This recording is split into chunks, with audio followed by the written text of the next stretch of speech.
In 1982, the film adaptation of the Broadway musical Annie was released, creating a cultural phenomenon that etched itself deeply into the hearts of audiences.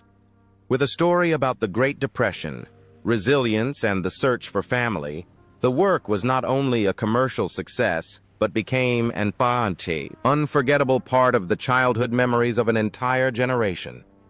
It was a film where optimism conquered cynicism, where a billionaire opened his heart, and where a little girl reminded us all to hold on until tomorrow. But behind those iconic characters were actors with their own unique destinies. More than 40 years have passed, and time has carved different marks upon their lives. Some continued to shine brilliantly on stage and screen. Some chose a quieter path away from the spotlight, and some have had to stop, their journey leaving behind a legacy of art and emotion. Today, let us look back at the tumultuous and poignant journeys of the cast that created the soul of Annie. Carol Burnett as Miss Hannigan. In Annie, the character of Miss Agatha Hannigan is a villainess for the ages, a disillusioned, gin-soaked matron of the orphanage who despises children almost as much as she despises her own life. With her disheveled lingerie, clanking necklaces, and that iconic voice dripping with sarcasm, Carol Burnett turned a character that could have been terrifying into a comedic masterpiece. Her performance of Little Girls remains a masterclass in physical comedy and character acting. At age 49, Burnett infused Hannigan with a desperate, manic energy that made her simultaneously loathsome and pitiably hilarious, cementing her status as a queen of comedy. Born in San Antonio, Texas, Carol Burnett's real life was a far cry from the abusive matron she played, though it was not without its own hardships. Raised by a beloved grandmother in a boarding house in Hollywood due to her parents' alcoholism, she found solace in the movies, a passion that would define her future. Before Annie, she had already conquered television with The Carol Burnett Show, a variety show that ran for 11 years and garnered 22 Emmy Awards.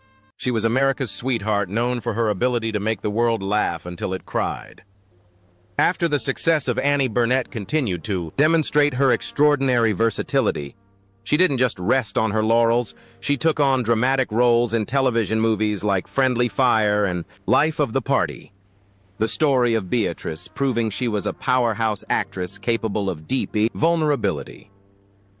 She returned to Broadway, wrote best-selling memoirs, and received the Presidential Medal of Freedom.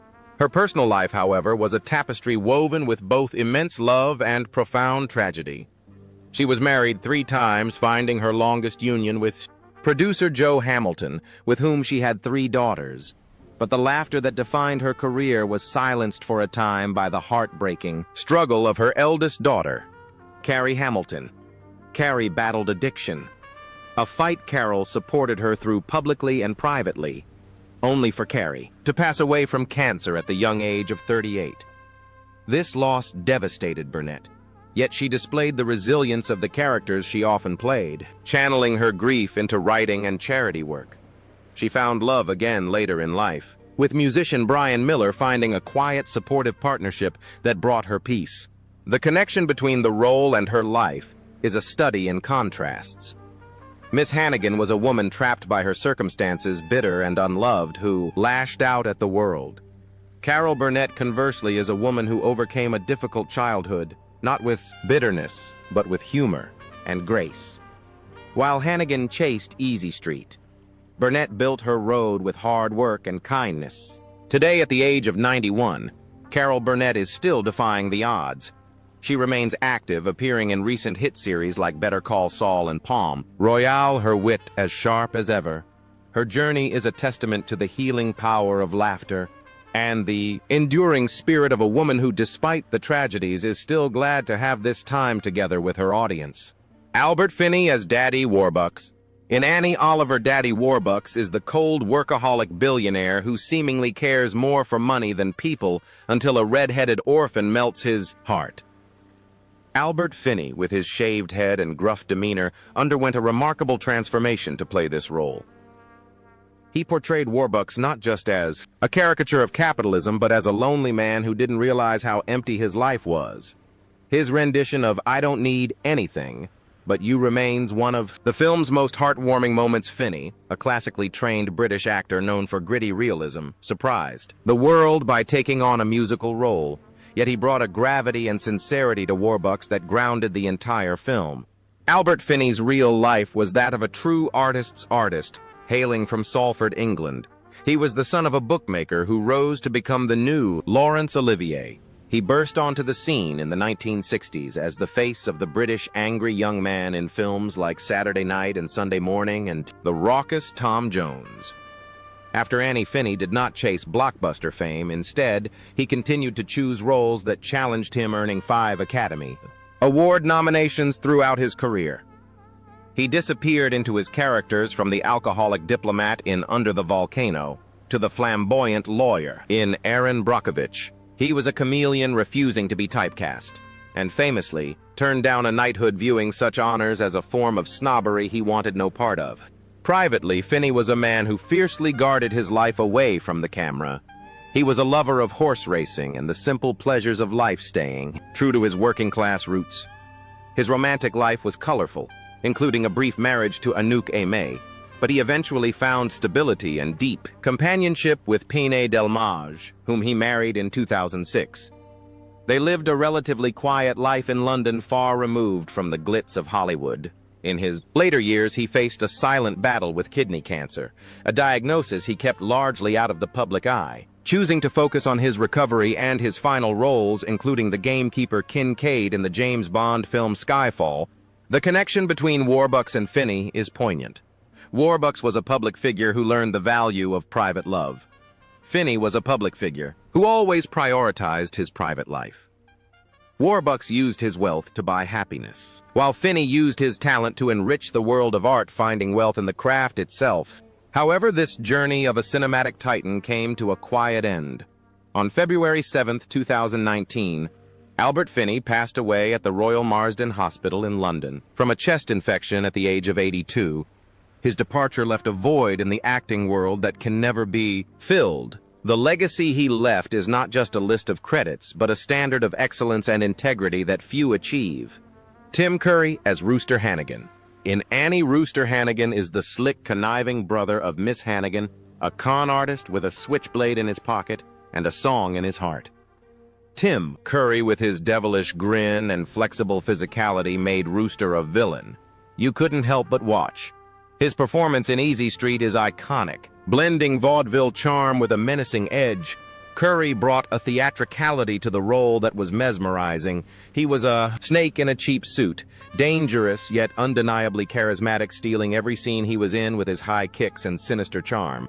Before terrorizing orphans, Tim Curry had already cemented his place in pop culture history as Dr. Frank N. Furter in the Rocky Horror Picture Show. After Annie, his career continued to be a kaleidoscope of eccentric and memorable characters. He became one of the most prolific voice actors in the industry, lending his distinctive baritone to hundreds of cartoons and audiobooks. He terrified a generation as Pennywise the Clown in the miniseries It, and amused them as the butler in Clue. He was a man of the stage as well, earning Tony nominations for Amadeus and Spamalot. He worked tirelessly, driven by a pure love for performance and a refusal to be bored by his work. Tim Curry's personal life was kept incredibly private. He never married and had no children, dedicating his life entirely to his craft. He was known among friends as a witty, intelligent, and incredibly kind man, a sharp contrast to the villains he often portrayed. He lived for his work, and his work was his life. He enjoyed gardening and interior design, cultivating a beautiful life in Los Angeles. However, his life took a drastic turn in July 2012 when he suffered a major stroke. The event was catastrophic, leaving him wheelchair-bound and affecting his speech. The connection between his role and his life is one of resilience. Rooster was a character who always looked for an angle, a way to survive and thrive. Tim Curry, in the face of a life-altering disability, showed a different kind of survival instinct. He did not hide away. He adapted. Today, at the age of 78, Tim Curry is still working. Though he can no longer perform physically as he once did, his mind and his voice remain active. He continues to do voice work, and appears at conventions to meet the fans who adore him. His journey is a powerful testament to the fact that while the body may falter, the spirit of a true artist is unbreakable.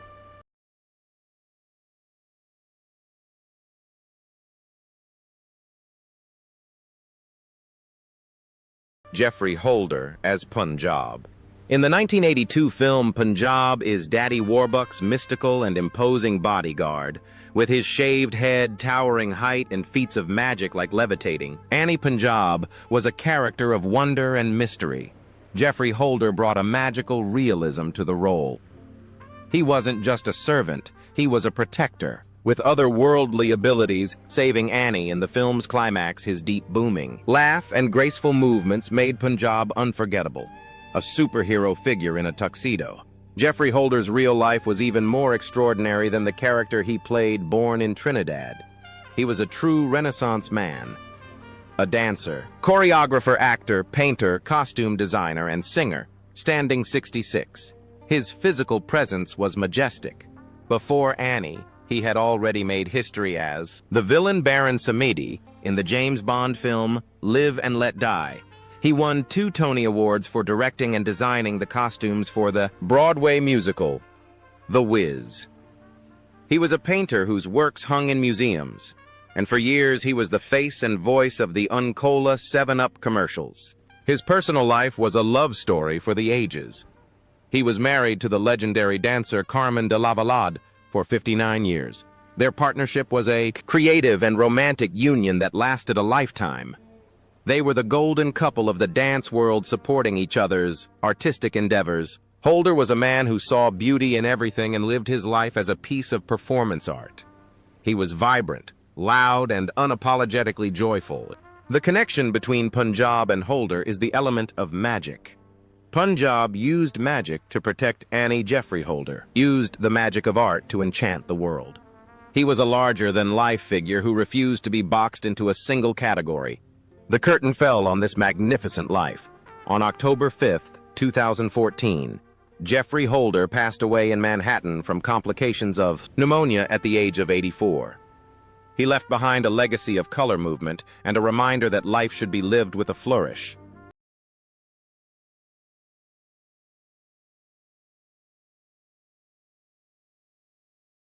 Ray Bolger as sound effects man. In Annie, Ray Bolger has a brief but deeply significant cameo as the sound effects technician at the radio station during the Bert Healy Show. He is the elderly man manipulating the wind machines and noise contraptions. While he has no dialogue of consequence, his presence is a powerful nod to the golden age of Hollywood. He dances a few steps a wink to the audience from a man who once danced down the yellow brick road. It was fittingly and poignantly his final film role. Ray Bolger's life was legendary long before he stepped onto the set of Annie. He was the Scarecrow in The Wizard of Oz. 1939, a role that immortalized him as the loose-limbed, straw-stuffed friend of Dorothy. He was a vaudeville star, a song and dance man of the highest caliber. For decades, he was the last surviving main cast member of The Wizard of Oz, carrying the legacy of that film alone. He was a bridge between the old world of entertainment and the new.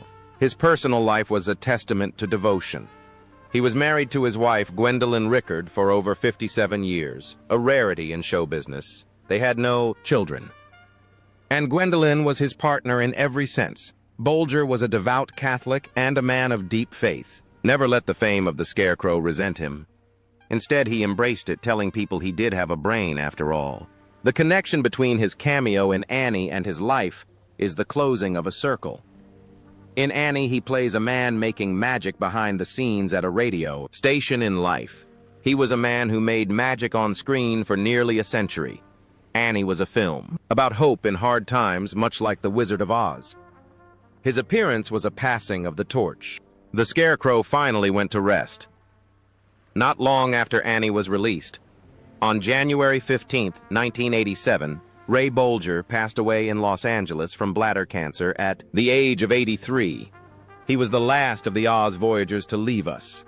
His brief dance in Annie was his final goodbye, a last glimpse of the rubber-legged genius who taught the world to dance their troubles away.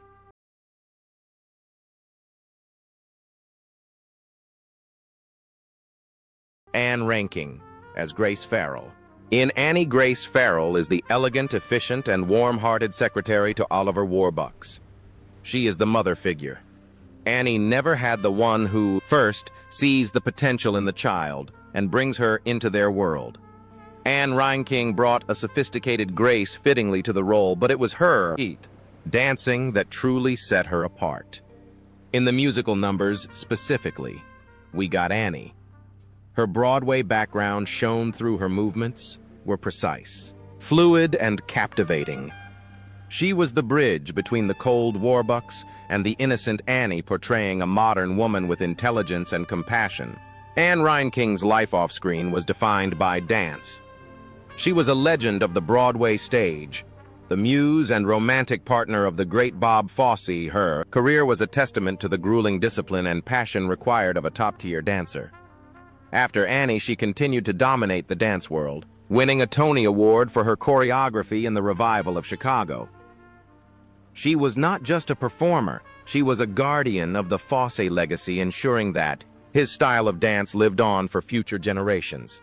She founded the Broadway Theater Project, dedicating her time to teaching and mentoring young artists, passing on the torch of musical theater. Her personal life was filled with the intensity of an artist. Her relationship with Fosse was complex and legendary, but she eventually found stability in her personal life. She married 4 times, finding lasting companionship in her later years. She was a devoted mother to her son, Christopher, who suffered from Marfan syndrome. Reinking stepped back from the limelight to care for him, showing a depth of maternal love that mirrored her character. Grace Farrell. She balanced the demands of a high-pressure career with the needs of her family, living a life between New York, Seattle, and Arizona, seeking peace away from the stage. The connection between Grace Farrell and Anne Reinking is undeniable. Grace was the woman who brought music and love into a silent mansion. Anne Reinking was the woman who kept the music and movement alive on Broadway. Both were figures of elegance, strength, and nurturing care. However, the dance had to end. On December 12, 2020, Anne Reinking passed away in her sleep while visiting family in Seattle at the age of 71. Her death was a shock to the theater community. She left behind a legacy of rhythm style and a body of work that continues to inspire dancers around the world. Edward Herrmann as Franklin D. Roosevelt. In Annie, Edward Herrmann plays President Franklin D. Roosevelt with a mixture of patrician dignity and warmth. He is the figure of authority who validates Annie's optimism, joining in the anthem of tomorrow and bringing the power of the White House to aid the little orphan Herrmann portrayed FDR. Not just as a politician, but as a man burdened by the state of the nation, finding hope in the voice of a child. His performance gave the film a historical anchor and a sense of grandeur. Edward Herrmann was a character actor of immense stature, literally and figuratively. Standing 6'5", he was an intellectual giant in Hollywood, known for his deep, resonant voice and his ability to play figures of authority and intelligence. After Annie, he had a prolific career, becoming beloved by a new generation as Richard Gilmore in the hit series Gilmore Girls. He was also the narrator for countless documentaries on the History Channel, his voice becoming synonymous with historical knowledge. He was a classically trained actor who loved the stage and brought a sense of class to every project he touched. Off-screen, Herrmann was a man of unique passions. He was a devout automobile enthusiast, restoring classic cars and serving as a master of ceremonies for the Pebble Beach Concours d'Elegance. He lived a quiet life in Connecticut with his second wife, Star, and their family. He was known as a gentle giant, a man who loved history, literature, and family. He was the antithesis of the Hollywood celebrity, preferring a good book and a wrench in his garage to the red carpet. He battled a lawsuit from his first marriage, but found immense happiness and stability in his later years. The connection between FDR and Herrmann was natural. Both were men of presence who commanded respect. Herrmann played FDR multiple times in his career, embodying the president's spirit so well that it became one of his signature roles. He represented stability and wisdom both on screen and in his private life. However, the voice of history was silenced too soon. On December 31, 2014, Edward Herrmann passed away in a New York hospital after a battle with brain cancer at the age of 71. His death was deeply mourned by his Gilmore Girls family and fans worldwide. He left behind a legacy of intelligence, warmth, and a voice that will continue to teach us history for years to come. Bernadette Peters as Lily St. Regis. In Annie, Lily St. Regis is the squeaky-voiced, dim-witted girlfriend of Rooster Hannigan, a minor accomplice in the plot to kidnap Annie. With her bleached, blonde hair and the unforgettable line about being named after the hotel, Bernadette Peters turned a supporting role into a scene-stealing gem. Despite the character's lack of intelligence, Peters infused Lily with a desperate desire for a better life and a comedic timing that was impeccable. She held her own against comedic giants, proving that she could make even the smallest role memorable with her unique charisma. Bernadette Peters is, simply put, Broadway royalty before and after Annie. Her career has been a dazzling run of critical and commercial success. She is considered the foremost interpreter of Stephen Sondheim's works, starring in original productions like Sunday in the Park with George and Into the Woods. Her voice distinct and powerful, and her corkscrew curls are iconic. She has won 2 Tony Awards and continues to sell out concert halls worldwide. Unlike the character Lily, who looked for the easy way out, Peters has built her career on rigorous discipline and a fearless approach to complex emotional roles. Her personal life has been marked by deep love and profound loss. She had a high-profile romance with Steve Martin in the late 70s and early 80s, but her true soulmate was investment advisor Michael Wittenberg, whom she married in 1996. Their marriage was a happy, grounded partnership until tragedy struck in 2005 when Wittenberg was killed in a helicopter crash. The loss was devastating, but Peters found solace in her work and her passion for animal welfare.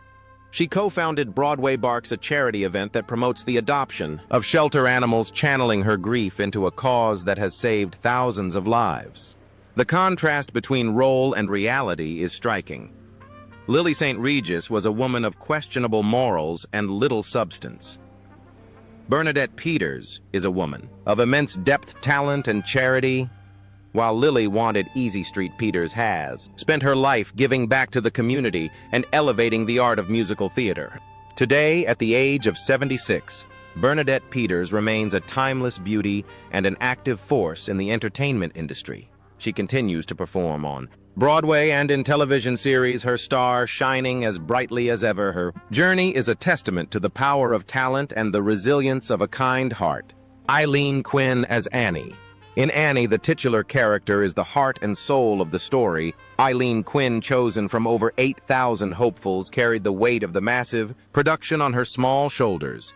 With her curly red wig and powerful voice, she embodied the spirit of the Great Depression's most famous orphan. Her rendition of Tomorrow became an anthem of hope. At just 9 years old, she delivered a performance that was professional, endearing, and full of the spunky optimism that the character demanded. After the whirlwind success of Annie, Eileen Quinn's life took a different path than many child stars. She was under contract for sequels that never materialized. But instead of chasing fame at all costs, she and her family made a conscious decision to prioritize her education and normalcy, returned to theater, her first love, and continued to perform on stage. She attended Drew University, where she majored in Spanish, showing an intellectual curiosity beyond the entertainment industry. She spent time living in Chile as an exchange student, broadening her horizons far beyond Hollywood. In her adult life, Eileen Quinn has embraced her past while carving out her own identity. She became a professor of theater at Monmouth University, teaching the next generation of actors. She also fronts a rockabilly band called Eileen Quinn and the Leapin' Lizards, a playful nod to her famous catchphrase. She never married the scandals often associated with child stardom. Instead, she built a life of substance, education, and music. She speaks fondly of her time as Annie, viewing it as a wonderful chapter rather than the definition of her entire existence. The connection between Annie and Eileen is resilience and optimism. Annie believed in a better future.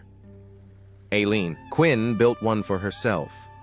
She took the golden ticket of fame and exchanged it for a grounded, fulfilling life. Today, at the age of 53, Eileen Quinn is alive and thriving. She continues to teach, perform with her band, and remains a beloved figure to fans of the movie. Her journey is a refreshing success story of a child star who grew up to be a happy, well-adjusted adult. Lois DeBanzi as Eleanor Roosevelt. In a film filled with larger-than-life characters, Lois DeBanzi played Eleanor Roosevelt with a quiet dignity and a touch of humor. Though her screen time was limited compared to the leads, her presence was vital in the scenes at the White House. She portrayed the First Lady not just as a historical figure, but as a warm, supportive partner to FDR, joining in the singing of Tomorrow with a delightful lack of pretension. She represented the compassionate heart of the administration. Lois DeBanzi was a Scottish-born American actress whose career was defined by steady, reliable excellence on stage and screen. While Annie was a high-profile credit, she was a veteran of the theater, earning a Drama Desk Award and a Tony Award nomination for her performance in Mornings at 7. She was a character actress in the truest sense, disappearing into roles in films like Tootsie and Sister Act. She was never a household name in the tabloid sense, but she was a respected professional who worked consistently for decades. Her personal life was kept meticulously private. She lived a life away from the glare of celebrity, focusing on her craft. She came from a family with musical roots.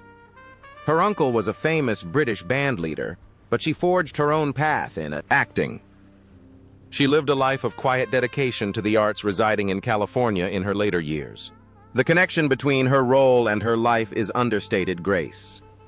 Eleanor Roosevelt was a woman who worked tirelessly behind the scenes for the good of others. Lois DeBanzi was an actress who worked tirelessly to support the stories she was part of, never seeking to outshine but always elevating the ensemble. This graceful journey ended on April 3, 2021.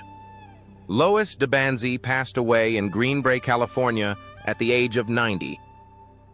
Her passing was quiet, much like her life, but her contribution to the arts, including her memorable turn as the First Lady who sang for an orphan, remains a part of cinema history.